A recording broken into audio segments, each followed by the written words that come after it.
Good evening, everyone. Hello, hello. Okay, good evening. I need to see this. It's currently 5 o'clock, and it's time to start the Community Development Committee meeting for Monday, June the 6th, 2022. May I have a roll call, please? Chairman Rivera, Present? Alderman Moiseo, Alderman Florian, Present. Alderman Hayes, Present. Alderman Turner. Present. Thank you. I need a first and a second for the approval of minutes for the May 2nd, 2022 regular meeting. Make a motion. So moved. Okay, motion by Alderman Florian, seconded by Alderman Turner.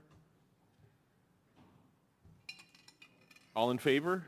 Aye. Aye. Any opposed?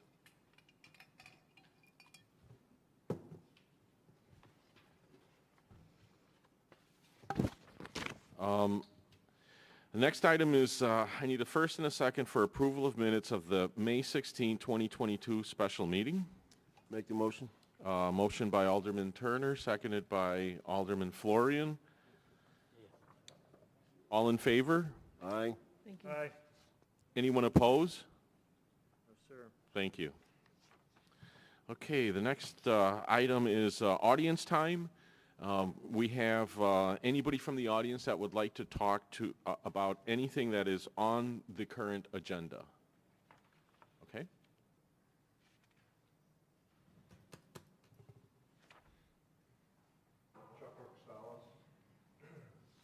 I believe I sent an email with the PowerPoint presentation, but I won't go through the whole presentation. But we'd like to just get across to this committee and the environmental portion of the committee too, that we have some major public safety and health issues.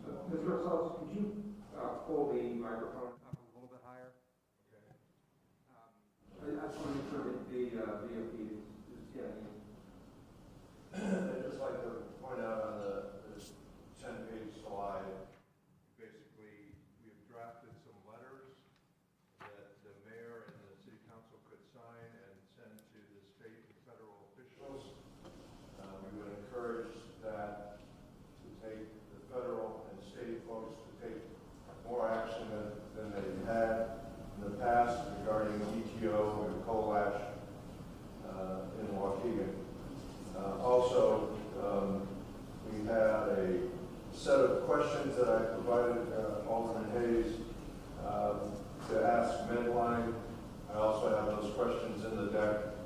I would suggest the Medline Advantage be invited to this committee forum and have them answer those questions on the record. We also had an issue at the state level that they don't seem to think that both coal ash ponds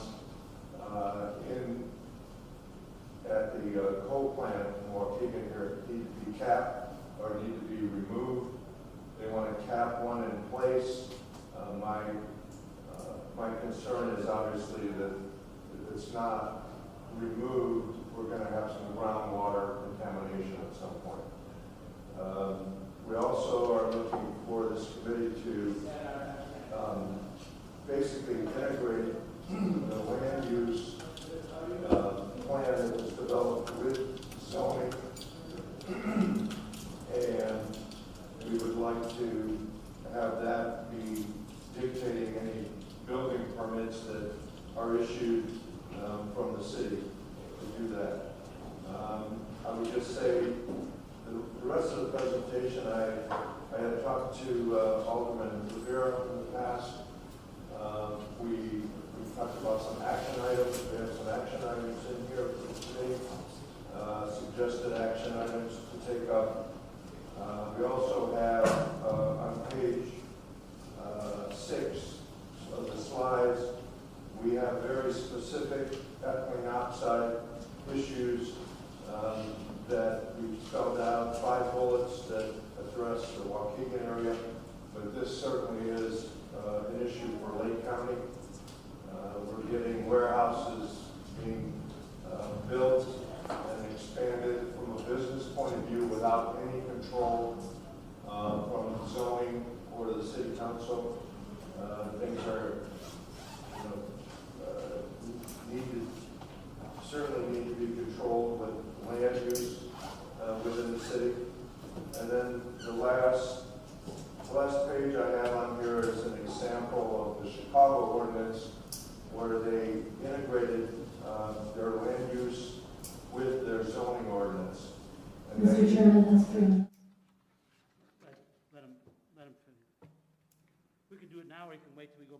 No, I would allow him to continue. Yeah, I would just say that this, the ordinance, sample ordinance that I put in the package, it kind of gives a guide of how Waukegan can integrate their land use and zoning together. And then on the very last page, as you know, Willowbrook was shut down because of the pollution, the ETO pollution in the past. And I would just kind of laid out the difference between Willowbrook, the average home price, $236,000, and the average home price in Waukegan, $128,000. So I don't want to say this is a income issue or a poor versus richer community issue, but something has to be done to control the expansion of ETOs, and the coal ash ponds need to be cleaned up here. And if the state is not going to take action, the city needs to use their home rule powers to make sure that NRG cleans those coal ash ponds as well. So that's all I have. I provided a handout for everybody. I'm happy to take any questions that you guys have. Thank you very much, Mr. Ruxtalis. Thank you. Thank you. Can I just make a real quick comment? Mr. Ruxtalis, thank you very much for this. Maybe at subsequent meetings, we can kind of dive into the different bullet points and action items and kind of talk through these, because there's a lot of information here, and thank you for compiling it for us. So it might be more helpful at subsequent meetings to bite off pieces of this and dive into it a little bit deeper. And happy to do that. I just try to lay out some areas that would be, actionable for this committee to take. In not only ETO, but certainly you've got lead pipes. You've got a big story here that needs to be addressed from a whole city perspective. And I would just say that some of these things in here, may be an approach to take. I think the very first slide, slide number 2 here, kind of identifies. There's a letter to the EPA, federal EPA, and the state senators. We drafted a couple of examples of that. That's something the city can do. And then, integrating the land use plan with the zoning would be the important item here. So. Great. Thank you very much, sir. Thank you. Any other audience time? Yes.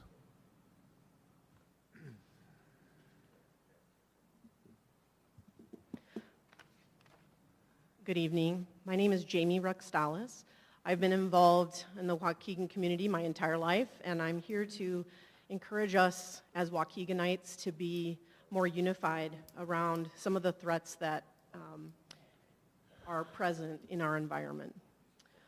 We know our history. We know we're at part of the cleanup process right now with the coal plants. We're very fortunate that that's happening, but we still recognize that there are dangers of allowing companies to pollute our water, our air, and our land.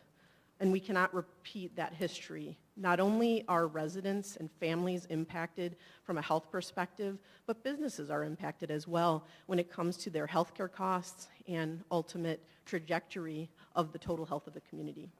So we need to take action as a unified group. As we've discussed in the past, ethylene oxide is a known carcinogen and a mutagen, and it's classified by the International Agency for Research on Cancer. So it's a known carcinogen and a mutagen. It presents an invisible threat to our public safety and our health. It is colorless, odorless, and highly explosive. ETO exposure does cause breast cancer, lymphoma, leukemia, non-Hodgkin's lymphoma, multiple myeloma, stomach cancer, brain tumors, pancreatic cancer, miscarriages, and other illnesses. So think about all the folks you know, and we got to think about how we can do some damage control going forward. So let's think about risk. The EPA says that 1 in a million is deemed safe in terms of air pollution. 100 in a million is considered actionable by the EPA for cancer risk. Let's take an example of some of the readings that have been present in the past in Greenbelt Forest Preserve. Greenbelt Forest Preserve showed 10 micrograms per cubic meter. If you multiply that times the actual actionable rate, which is 0.02, you see that Greenbelt Forest Preserve had 500 times the actionable cancer risk according to the EPA. But at that time, nothing was done. That means that we were at 50,000 times the safe limit. That means we were probably somewhere way above 200, we were somewhere at 200 in a million or more.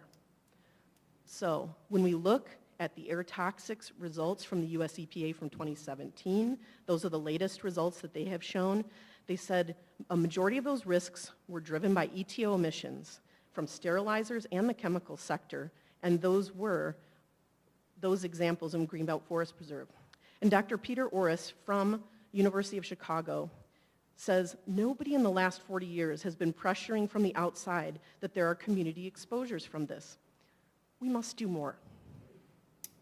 We know that independent testing was paid for by citizens in 2020 and showed that we still have elevated levels of ethylene oxide emissions around sterilizers and manufacturers Mr. and Chairman, that's 30 minutes. warehouses.